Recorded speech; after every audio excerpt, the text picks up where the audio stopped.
হঠাৎ চিৎকার করিয়া কেহ উত্তর দিল, হাজির।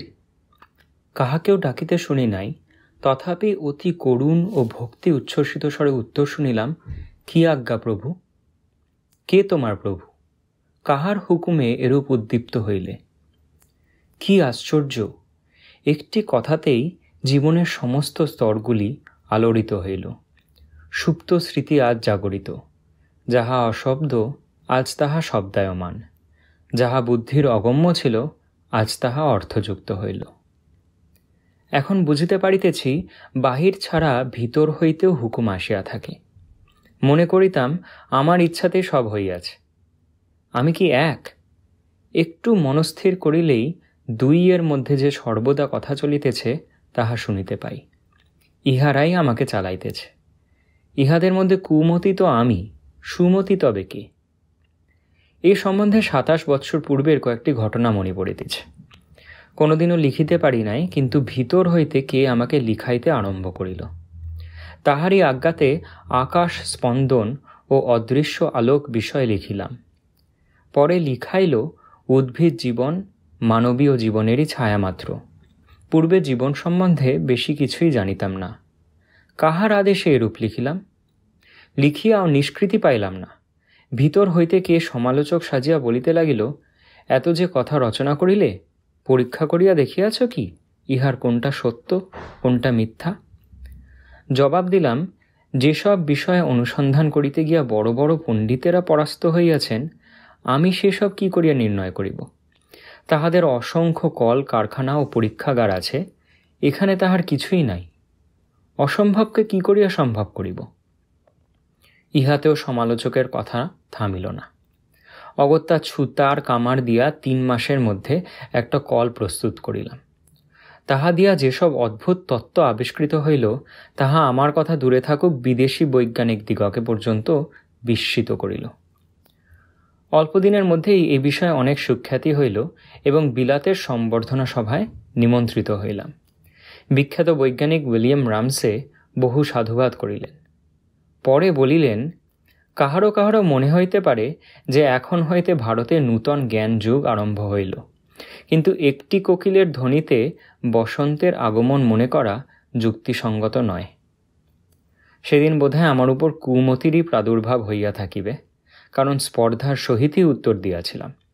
বলিয়াছিলাম, আপনাদের আশঙ্কা করিবার কোনো কারণ নাই। আমি নিশ্চয়ই বলিতেছি, শীঘ্রই ভারতের বিজ্ঞান ক্ষেত্রে 100 কোকিল বসন্তের আবির্ভাব ঘোষণা করিবে। এখন সেদিন আসিয়াছে, যাহা কুমতি বলিয়া ভয় করিয়াছিলাম, এখন দেখিতেছি তাহাই সুমতি। তখনকার শুভলগ্ন 5 বৎসর পর্যন্ত অক্ষুণ্ণ ছিল। একদিনের পর আরেক দিন অধিকতর উজ্জ্বল হইতে লাগিল এবং সম্মুখের সমস্ত পথগুলি খুলিয়া গেল। এমন সময় যে হুকুম আসিল, তাহাতে সোজা পথ ছাড়িয়া দুর্গম অনির্দিষ্ট পথ গ্রহণ করিতে হইল। তখন তারহীন যন্ত্র লইয়া পরীক্ষা করিতেছিলাম।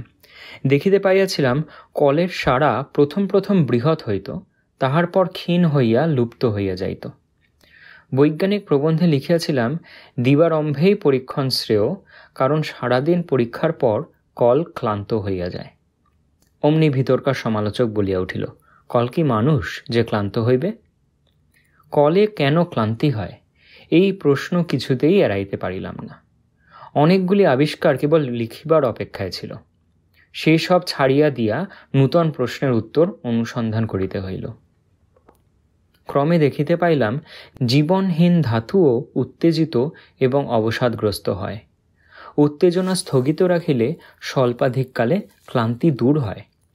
উদ্ভিদে এইসব প্রক্রিয়া অধিকতর রূপে পরিস্ফুট দেখলাম। এই রূপে বহুর মধ্যে একত্বের সন্ধান পাইয়াছিলাম। জীবতত্ত্ববিদ্দিগের হস্তে এইসব নূতন তত্ত্ব রাখিয়া পদার্থবিদ্যা বিষয়ে অনুসন্ধান করিবার জন্য ফিরিয়া আসিব মনে করিয়াছিলাম, কিন্তু হিতে বিপরীত হইল। রয়্যাল সোসাইটিতে সব পরীক্ষা দেখাইয়াছিলাম।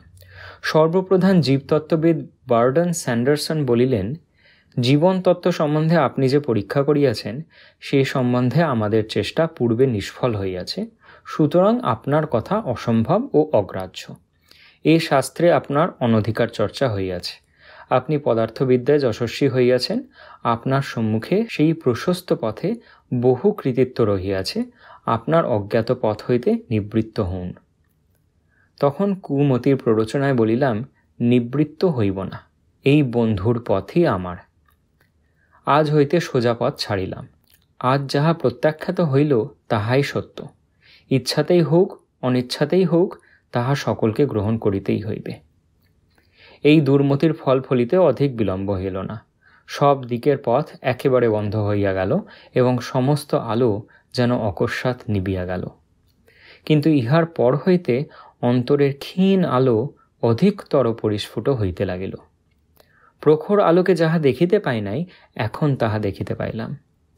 আশা ও নিরাশার অতীত এইভাবে 20 বৎসর কাটিল। 1 বৎসর পূর্বে হঠাৎ যেন নির্দেশ শুনিতে পাইলাম, বিদেশ যাও। বিদেশ যাত্রা? সেখানে কে আমার কথা শুনিবে? এবার কঠিন স্বর শুনিলাম, আমার নাম হুকুম, তোমার নাম তামিল, লাভালাভ বলিবার তুমি কে? আজ্ঞা শিরোধার্য করিয়া লইলাম। তারপর সমস্ত দিকে রুদ্ধ দ্বার একেবারে খুলিয়া গেল। কাহার হুকুমে এরূপ হইল? এ কি স্বপ্ন? বিরোধী যাহারা ছিলেন এখন তাহারাই পরম মিত্র হইলেন। যাহা প্রত্যাখ্যাত হইয়াছিল এখন তাহা সর্বত্র গৃহীত হইল। 20 বৎসর আগে যাহা কুমতি মনে করিয়াছিলাম, পুনরায় দেখিতে পাইলাম তাহাই সুমতি। সুতরাং কোনটা সুমতি আর কোনটা কুমতি জানি না, কোনটা বড় আর কোনটা ছোট তাহা মন বোঝে না। সুদিনের বৃহৎ সফলতা ভুলিয়া দুর্দিনের বিফলতার কথাই মনে পড়িতেছে। তখন সর্বত্রই পরিত্যক্ত হইয়াছিলাম, কেবল 2-1 জনের অহেতুক স্নেহ আমাকে আগলাইয়া রাখিয়াছিল। আজ তাহারা অন্ধকার জবনিকার পরপারে। অস্ফুট ক্রন্দন কি সেথায় পৌঁছিয়া থাকে?